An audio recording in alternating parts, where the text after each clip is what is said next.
I'm not proud of what transpired. Honestly, I blacked out because I had the spike of adrenaline. What's up, guys? It's day 16, 17, day 18, day 19. Just got to 7 Mile for day 20, 21, day 22. Flip it.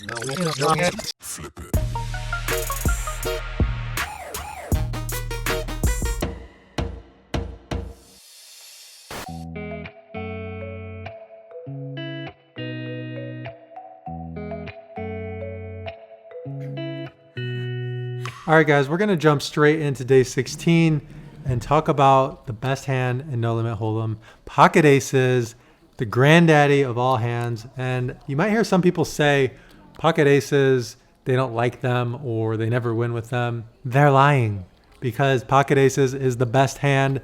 This is backed by stats and science, because science says... Who believes in scientists, dude? Back when I played online poker, I remember pouring through a million hands worth of stats in cash games and seeing that pocket aces was the biggest winning hand that I had, and it was by a long shot. So when we get aces, we are happy. And in this hand, early position made it 25, got 2 callers.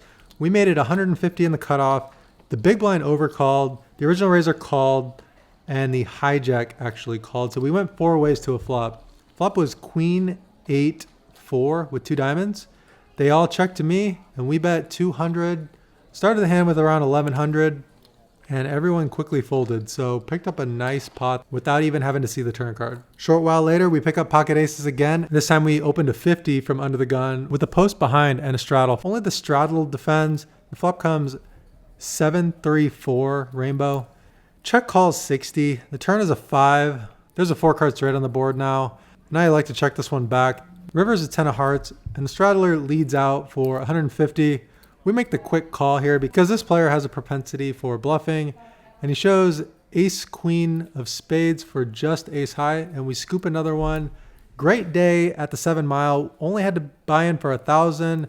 Won a little over 1,000. So starting off the last half of Embrace the Grind on a strong note and moving on to day 17.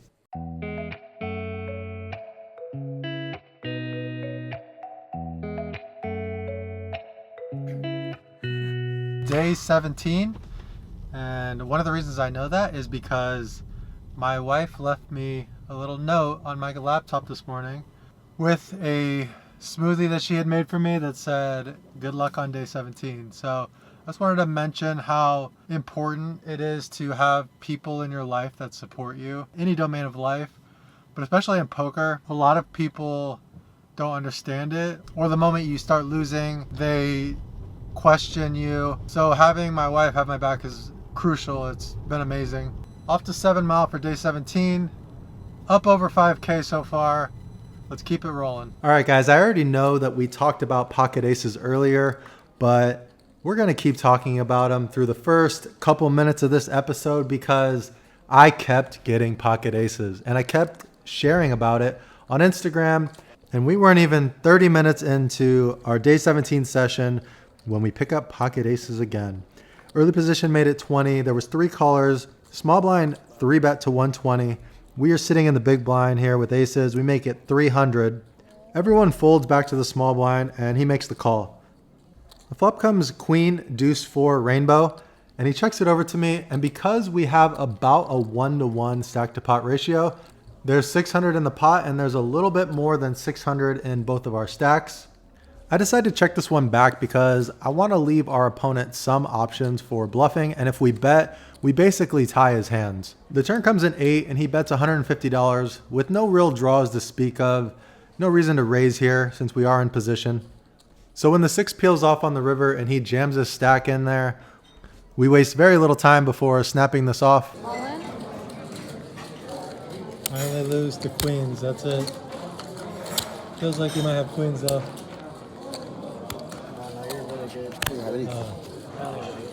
I knew you had aces. So we're sitting on a stack of around 1900 now, still early in the session, when we pick up the second best hand, pocket kings, and it limps around 7 limps, and we are in the small blind with pocket kings. So we decide to make a big raise here out of position, make it 70.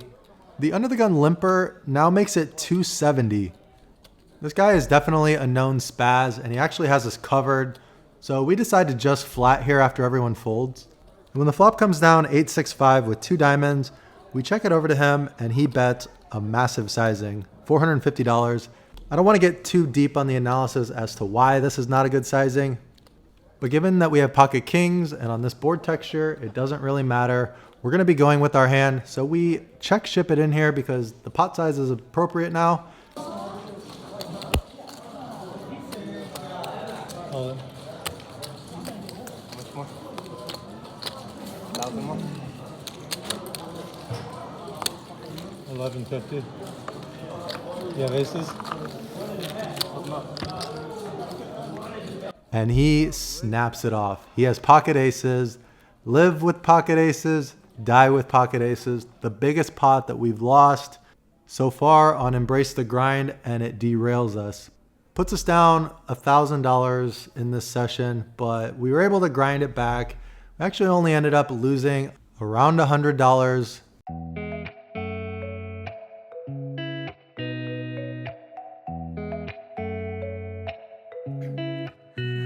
Day 18, just got to 7 Mile Casino, about to head in. I did lose a $4,000 pot last night. I've actually lost 2 $4,000 pots on this grind, and I haven't won a pot bigger than 2,700. So when I've been losing big. But luckily, I did not lose that much money last night. I think I lost $100 or so. Could have been much worse. Could have been better. I don't know. You guys know that I am capable of folding pocket kings. Oh my God! What a fold! Oh my God! What a fold by Johnny! Eager to get back at it, so let's get going on day 18. Day 18 brought us one of the most favorable situations that you can have in No Limit Hold'em. Flopping a set versus what is likely an overpair in a raised pot. Early position made it $30. There was 2 callers. We defend the big blind with pocket deuces. And when the flop comes 7-6 deuce with 2 spades, after the original raiser makes it 60, everyone folds and we check raise to 150. After he calls and the turn peels off the 6 of diamonds, we now have a full house. We bet 200 because he only has 500 left. After he calls the 200 and the river is an 8, now the stack to pot ratio is as such that it's so unlikely that he's going to be folding for his last 300. So we jam it in, he makes the snap call, and we show to start the session off on a really positive note. All right, you didn't think I was going to finish up day 18 without talking about pocket aces, did you? I might actually have to name something about this episode having to do with pocket aces because it's out of control at this point. There's 2 limps and a relatively tight player makes it 35 from under the gun 2. Folds around us in the small blind. We have aces. We make it 150, pretty big raise. So when he makes the call, I think he's going to have big pairs all day here. And when the flop comes 10-8-7 with 2 diamonds, our stack sizes are such that I want to get it all in. So I'm going to size for 3 streets of all in on the river. We bet 200 on the flop. He makes the call. The turn is a 4 of diamonds. We now have the nut flush draw to go along with our overpair. We bet 350. He calls. The river is a 9 of diamond, and we have around 600 effective left. I'm just hoping that he has an overpair with a diamond in it at this point, and he's going to feel obligated to call here. So I jam it in, and he tank folds. Actually ended up getting aces one more time during the session. Let you guys know on Instagram. Even Olga was texting me about aces, just asking me how I was doing with them because she knows that the likelihood of having swings in poker is so much greater when you're picking up aces frequently.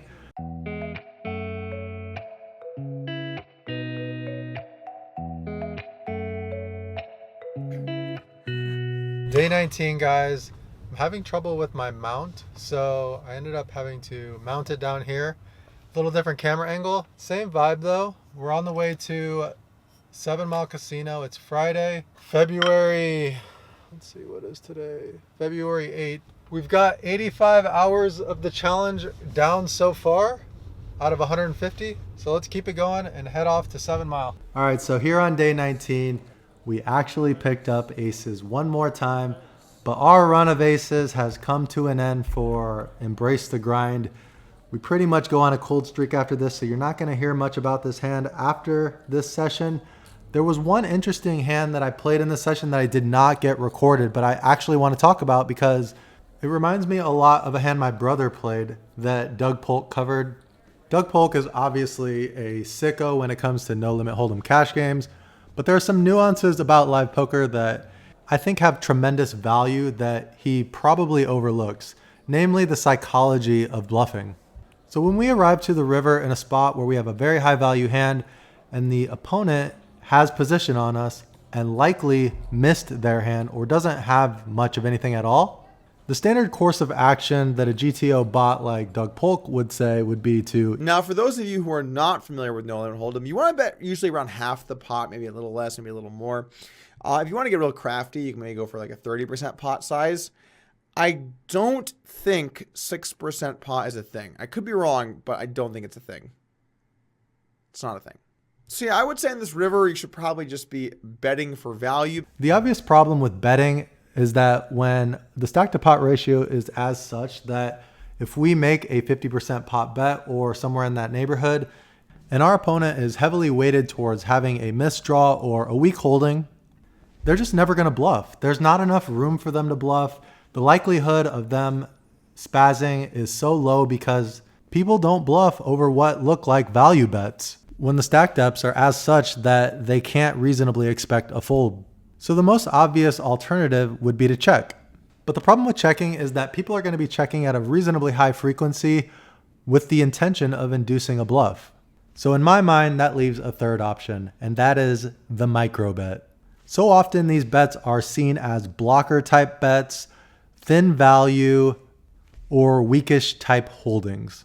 And if our opponent is doing any hand reading, this will induce a spaz much more often than checking or value betting. Number one, because they think our hand is weak enough to fold, and number two, because they think there's enough money in play for us to reasonably fold.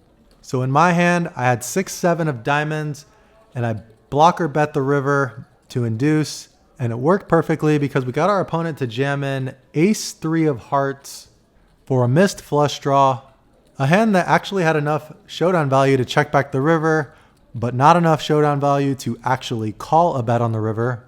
And in my brother's case, he induced Harry to spaz off with 8 high and snapped him off in a massive pot. With that said, you guys have to be very careful with this bet. For example, I used it one time over the course of 150 hours of live play and embrace the grind. Definitely not something that should be overused.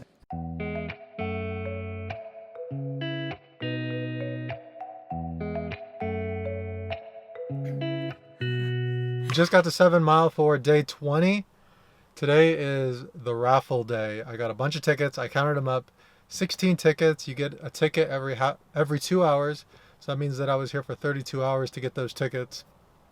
And I'm going to throw them in the bin and hopefully win some money every hour for, I think, 10 hours that they're doing the drawings. Anywhere between 100 and 500. If I don't get drawn, I'm going to be a little bit upset. But if not, we're going to play some poker today and get day 20 started. Day 19 was a success. I'm on a little bit of a heater right now, so hopefully you're going to keep this going. Head inside, take care of business. Had a bit of a wait on day 20 to get into a game, but we are in it for the long haul today because of all the drawings. There's a drawing every hour until 10:15. In this hand, there are 3 limps, and I make it 40 with ace-10 of clubs in the cutoff. Big blind calls, the second limper calls, and we go 3 ways to 9-5-3.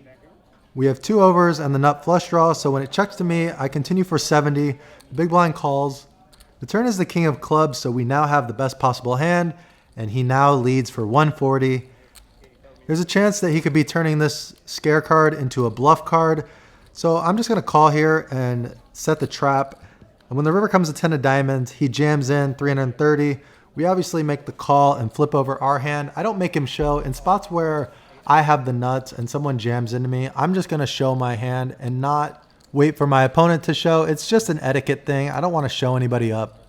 It's definitely been a grind all day, up and down. I kind of feel like I'm just putting in time waiting for each drawing.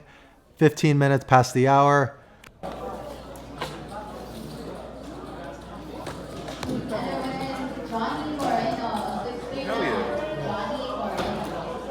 Yes, I finally won. All right. So after we peeled the 615 drawing for $500, just so you guys know, this $500 did not go into the bankroll, did not go into my results. I just treated it like rake back, put it in my pocket, and it's not part of Embrace the Grind. I didn't want the $500 to skew the results at all. I wanted it to be my pure hourly of playing over the course of 150 hours. Later on in the session, there was an early position raised to 20, 3 callers. We made it 160 from the blind with ace, queen of hearts. The original raiser called and we went heads up. Flop came down ace, 10, 9 with 2 spades and a diamond. We check, call $100. Turn is a queen of clubs. Goes check, check. And the river is the 6 of spades. Brings in the flush. I don't think he's going to have a flush terribly often here.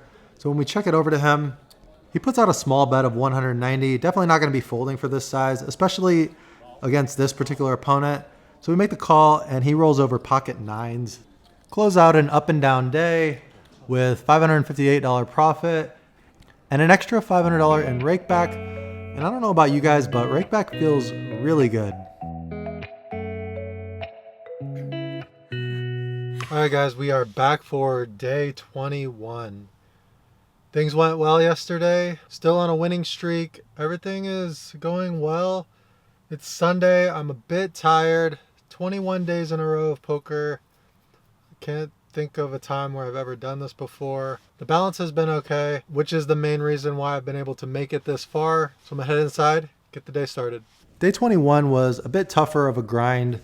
We pick up ace jack offsuit early on in the session and make it 30 from early position. We get 3 callers, and when we flop jack 8-4 with 2 diamonds, so we bet 40. Next to act makes it 140. We make the call here and we're heads up to a turn. The turn is a deuce of hearts, which really doesn't change anything. And when we check and he bets $400, it's pretty big sizing. He only leaves himself with 300. We just have to fold against this player type here. He was the first caller. He definitely could have queens or better. So I make the laydown, and because I show, it induces him to show pocket eights. Nice to see the confirmation that we made a good fold here. Short while later, we are dealt king 10 offsuit in late position. We make it $60 over the top of 2 limpers for $10 in a straddle pot. The big blind calls and both limpers call, so we end up going 4 ways to a flop of 10-6-3 with 2 hearts. Checks to us, we c-bet $100. Big blind calls and the other guys fold, so we're heads up to the turn. The turn is the 7 of hearts. Definitely an interesting spot because we do have the 10 of hearts in our hand. There's a small chance that he has pocket jacks or pocket queens, but given the stack sizes and how big the pot is already, I'm just going to get him all in a spot that is definitely pretty thin. All in. I do expect him to call off with worse, but he makes a snap call and gives me a little speech about how the turn card probably helped me. But in actuality, it was just a needle by him because the turn helped him with his 10-7 of diamonds. We don't improve on the river and we double him up. Day 21 was not a great day, but no time to sulk because we are on to day 22.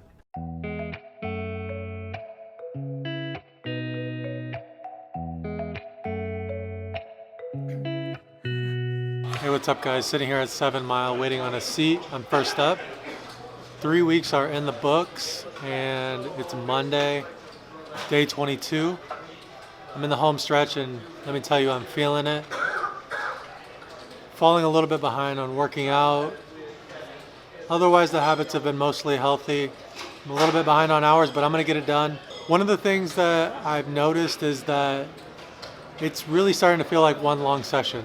So when I leave and I'm like even or even down, it doesn't even really feel like I'm down or even. It just feels like I'm taking a break for a few hours and coming in the next day. So when people say it's one long session, it's really something that you feel when you're playing a lot, but when you're not playing a lot, it definitely feels like sometimes when you leave, you don't want to leave down, or when you leave up, it feels better actually leaving up. So I would say that that's the one thing that's been a benefit from playing all these days. Early on day 22, we actually busted a guy after flopping middle set and having our opponent make 2 pair on the turn. We were down around 600 before that hand, so it helps get us back in the black and creates some nice momentum that I sustained throughout most of the day. There was one hand that was super interesting that I want to talk about. It was a hand where I opened it up with ace jack off suit for $30. We got 3 callers. Flop came down ace 4-6. We c-bet $50 after flopping top pair. Only the big blind calls and we're heads up to the 7 of spades on the turn. He check calls the turn for $100. The river is the ace of spades and he now flinches for a second does a little chip glance. The classic chip glance tell. You notice that? I see those cards and my brain is telling my eyes, next thing we got to do is bet chips. Most of the time it's totally subconscious. They don't even know they're doing it. I can tell it's instinctual and not forced. I can tell that he's actually thinking about betting, but he does quickly check. I think this means that he's going to have trip aces a lot of the time here. And given that I have the jack kicker, I'm going to be going for value here. Given that I do have a physical tell of him glancing at his chips, I decide to go for a little bit smaller of a sizing here. I think he actually has a pretty good hand here, and just in case he has us beat, I don't want to value cut myself too deep here, so I go for 160. He's in the tank for quite a while, and it looks like he's leaning towards calling, so I pull out my phone and start recording, anticipating that he's about to call with worse, and after quite some time, he slides out a raise. I decide to narrate this one out loud at the table, so I'm going to let the table audio take over from here. That was a really long Hollywood. Yeah, I thought you were going to fold. You tanked forever. Why are you raising? How much is it? 240 to come.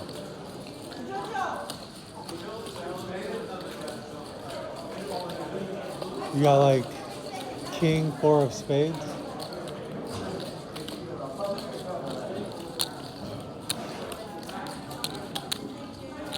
I mean, I don't think you're bluffing, so I'm just going to fold.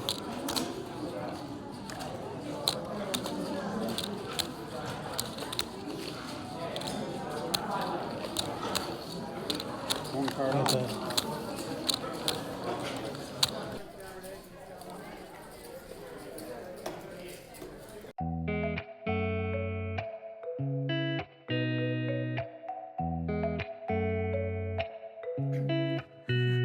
Headed to 7 Mile for day 23. Getting a late start today because I've been editing a vlog. Man, episode 3 of the series probably has taken 20 hours to finish start to completion. But I want to tell the best story possible, so it's worth it to me to put in all these hours to make the story perfect. I'm feeling good. Honestly, I haven't worked out in a while, but that's about the only thing that's been set back. Not working out and maybe some time with Olga is about all that's suffering right now, but I'm going to make up for that as soon as this challenge is over. Excited to close out the home stretch in the last week here. Day 23 was probably one of my shortest days on the entire grind, and it was because I really wanted to upload episode 3. So I spent a lot of time working on this, and as a result, my time on day 23 was very limited, only 2.5 hours, but I did have one interesting hand that I wanted to talk about. A hand where I had Jack 10 of clubs and opened it up from early position to 25. We got a middle position caller and the cutoff made it 110. We both called and went 3 ways to a flop of Jack 10-8. Checks through and the turn is the 9 of hearts, puts a 4-card straight on the board. Not ideal. Checks through again and the river is the 8 of hearts. Obviously not a great board for 2 pair because 4-card straight, over pair actually beats our Jack 10 now. And when it checks to the guy in middle position, he puts out a bet. And because of who this guy is, after the guy in position folds, I just decide to make the call here. He bluffs with high enough frequency that I'm okay with making the call here. And he shows pocket deuces, so we scoop a nice one. Short session, but still managed to win around $700. And then I ended up getting the vlog out later that night. Actually ended up publishing it at right around midnight.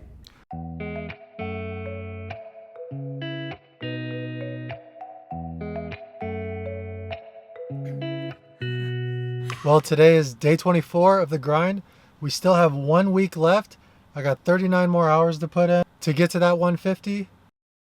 Oh, shit. All right, guys, we've been playing for maybe like 30 minutes. Just got in the game and something crazy just happened. So let me just get into the hand so I can paint a picture of what happened.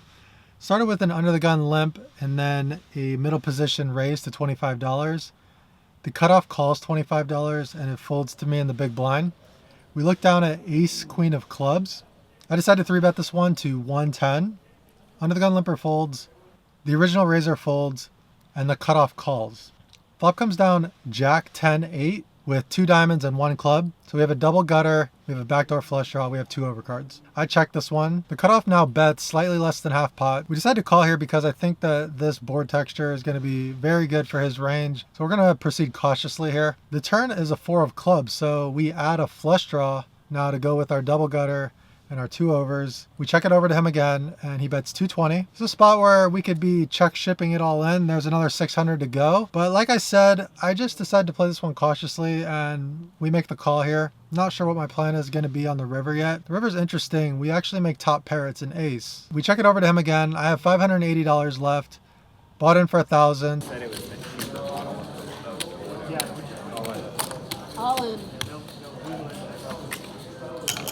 And before I tell you what I did, I want to preface this by saying I'm not proud of what transpired.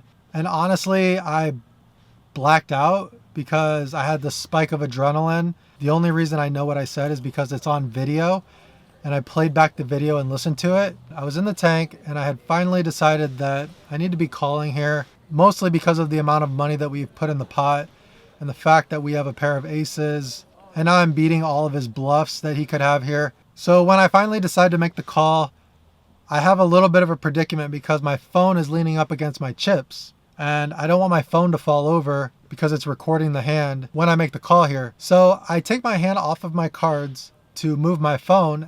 Oh, shit. Why did you let him go? I was going to grab my chips. I didn't know you released him.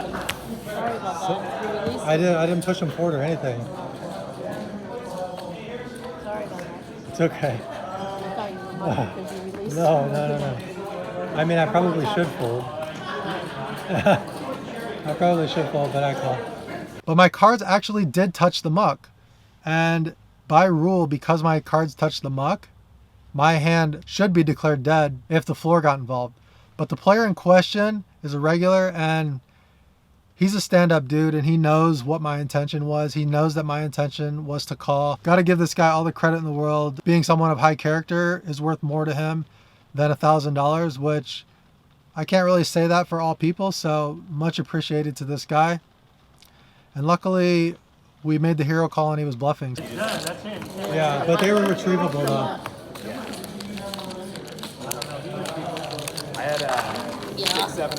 Interesting start to the day. I'm gonna get back inside and get back on the grind. And I'm gonna put a chip on my cards from now on when I'm sitting in seat 9. So after that near disaster with hero calling with ace queen of clubs, we went on to run pretty salty for the rest of the day. We got in pocket 10s versus 7-8 offsuit on 7-5-4. And our opponent spiked a 6 on the river. Then a little later in the session, we spiked trips with a jack kicker against the same opponent who also had trips with an inferior kicker, but he ended up making a full house and we ended up paying him off. It was a spot where I was going to stack him if he didn't make a full house, but given that he did make a full house, I mitigated the loss. So it's hidden run good that he actually made the full house on the turn, because if he would have made the full house on the river, I would have gotten stacked for the full amount. But closing out episode 4 on a bit of a downer, but that's okay. It's just part of the grind. We have one more week left. The finale, episode 5, is coming shortly. Thanks for sticking with me. The grind has been real. Not just the poker grind, but the editing and producing grind.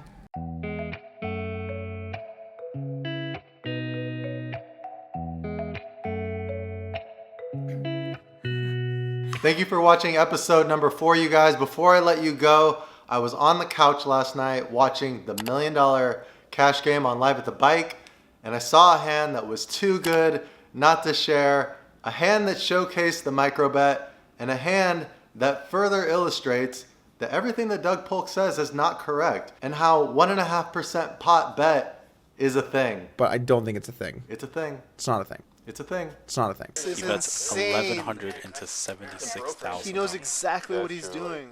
It looks like Dennis is reaching, and that's gonna and a quick Snap call. calls. Wow. What a call by Oscar. What a This hand. was an 100 and amazing wow. hand. $56,000 pot getting shipped Whoa. to Oscar with some really cool lines that induced And this is what this bet accomplishes. I mean, you get people to spaz really bad when you do these goofy bet sizes, small bets. But I don't think it's a thing. What do you guys think for thumbnail for the next video? Flop top set with aces. Get it all in a 100K tournament.